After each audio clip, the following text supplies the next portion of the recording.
surprising fact. In 2010, United was worth around $35 billion. Today, it's worth more than $450 billion. A few weeks ago, producer Alec Opperman reached out to me with a surprising fact. Doctors are taking out payday loans. That kind of blew my mind. You heard that? Doctors taking out payday loans. This is United Healthcare. Let's get into it. As far as I know, make a ton of money. What do you mean he did it for the money? He's a doctor. He's already rich. So Alec did some digging, and he uncovered this new brazen strategy in healthcare.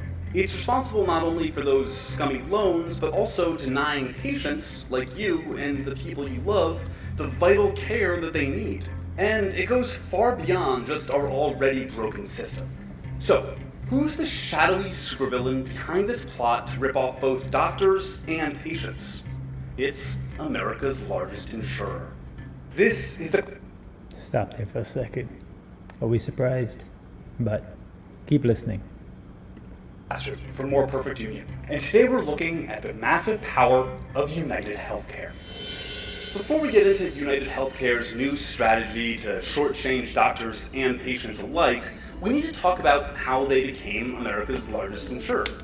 United was founded in Minneapolis in 1977 and pioneered a new kind of insurance, treating people within closed networks of providers, health maintenance organizations, or HMOs.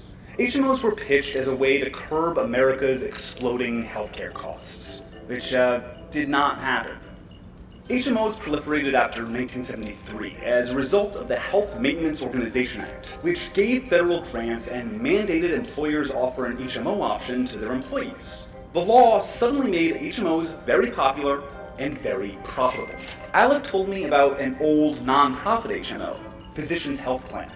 It's a network of doctors in a health maintenance organization in Minneapolis, and they had hired United Healthcare to manage the HMO. Physicians Health Plan is a nonprofit, but United Healthcare is very much for-profit. Were the doctors happy? Was this a good system for them? No, they were so unhappy that there was national news coverage that they were threatening to unionize. They were mad that they were being underpaid by United Healthcare, saying it was barely enough to cover their overhead. They were also alleging a conflict of interest with the chair of the nonprofit Physicians Health Plan, who was Richard Berg. And who ran the for-profit United Healthcare? Also Richard Berg. Stop there for a second. Remember that name. Remember the self-dealing that's going on here, or is about to be going on. All right, let's pay attention. Let's listen. So this man who was running a nonprofit had hired his for-profit company to manage this nonprofit tax-exempt organization. When you first mentioned Richard Berg to me, I tried looking him up online, and there's really not that much. I tried a video search, and I only found this one video. The whiteboard video?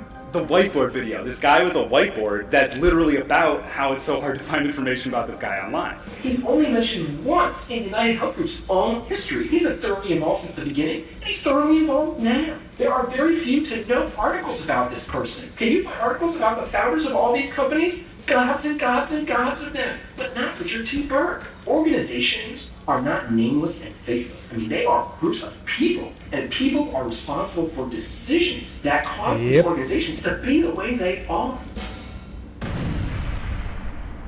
Much of United's initial growth was enabled by the HMO Act and the $300 million in grants from the government. Burke and United started snapping up all of these federally subsidized insurers, essentially stealing entire taxpayer-funded organizations. And it makes a lot of sense that the bill was so helpful to United Healthcare. It was written by a think tank, Interstudy. Interstudy was founded by Paul Elwood Jr. He's this guy who's called the father of the HMO. But I also found another important figure at Interstudy. One of the directors was none other than Richard Berg. United grew from a regional group of HMOs to a national insurer with a breadth of plans. Like other insurers, they claimed their growth would be helpful to the average American. The bigger they got, they said, the better they could negotiate with healthcare providers and pass the savings on to you. which did not happen. A wave of mergers and acquisitions in the insurance industry in the 90s wiped out the patchwork of regional nonprofit insurers that had already existed. Companies like Anthem went on a shopping spree for these nonprofits and added them to their for-profit empire. At the same time, United continued to consolidate and spent billions acquiring other for-profit insurers. Despite their promises, healthcare costs continued to increase. They were getting more efficient in one crucial way: rationing your healthcare. For years, only a small portion of claims got denied. It just wasn't cost-effective to have a human review every request for care. But today, nearly 1 in 5 claims are denied. In 2021, that added up to nearly 50 million. 50 million instances of Americans being told, no, we won't pay for that thing you need to live a healthy life. Think about it. You pay a premium every month to United Health and other insurers for health insurance, and they mostly focus on making sure that they won't have to foot the bill. You can appeal denials, but insurers do everything in their power to make that super difficult. Only 1 in 500 cases are appealed. There are 500 sheets in a ream of paper, and those fail 59% of the time, leaving this little sliver of paper as the lucky ones that got through compared to all of this. These are worth billions of dollars for insurers. So what the hell is going on here? Well, let me explain. As these companies grew and got some of that sweet, sweet economy of scale, having entire departments of people to look at claims and deny them became way cheaper. I found an older newspaper article where a real person's job title was simply denial nurse. Denial nurse. Denial nurse. It isn't just nurses poring over claims looking for excuses to deny them. Tech plays a role too. Dr. Alan Mooney, an executive at United, pioneered a system that allowed for bulk claim denials at rapid speed. United's aggressive denial or underpayment of claims has made them the target of tons of lawsuits. They're losing a bunch of cases. They were sued by 2 healthcare groups, Team Healthcare and Envision. The things that they were alleging in these suits that they won was gross underpayment and mass denial of claims, right? So in the case of Envision, they were rejecting nearly half of all the doctor's claims for medical care. Huge hospitals have very expensive, well-staffed billing departments to chase down insurers for money, but most small practices don't have that luxury. But denying claims is just the start of United's plan to pad their profits at the expense of the patient. Which brings us back to the payday loans. While I was reporting this piece, I reached out to one doctor who was publicly complaining about the payday loans from United. So the doctor emailed me this report, and the number in there that they pointed me to was that 41% of healthcare providers needed to take out external funds to stay afloat, so like loans, stimulus, etc. This is why doctors and practices end up needing to take out those predatory payday loans. Appealing a denied claim can take months or years, so companies will front providers that money as they hope for insured payouts. So United Healthcare's constant denials can be very, very profitable for a payday loan lender, which really works out for United because, of course, they own one, Optum. Optum not only speeds up claim processing to United and other insurers, they offer something called Optum Pay Advance.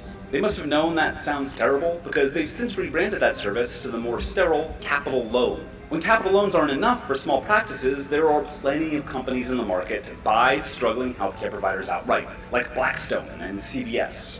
But most importantly, United Healthcare. Now the largest employer of physicians in America, 70,000 of them.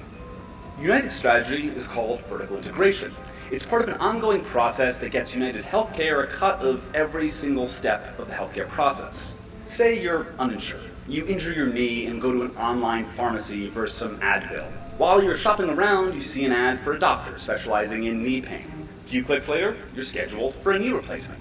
The surgery is obviously pretty expensive, so the doctor refers you to a service offering loans to people like you.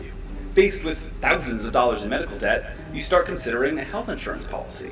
In CEO Andrew Whitty's vision, every part of this process, the pharmacy, the doctor, the loan provider, the insurance, are all run by the same company, his. There are very few companies in America that have a relationship with 100 million Americans, and none that have a relationship as intimate as healthcare. Already,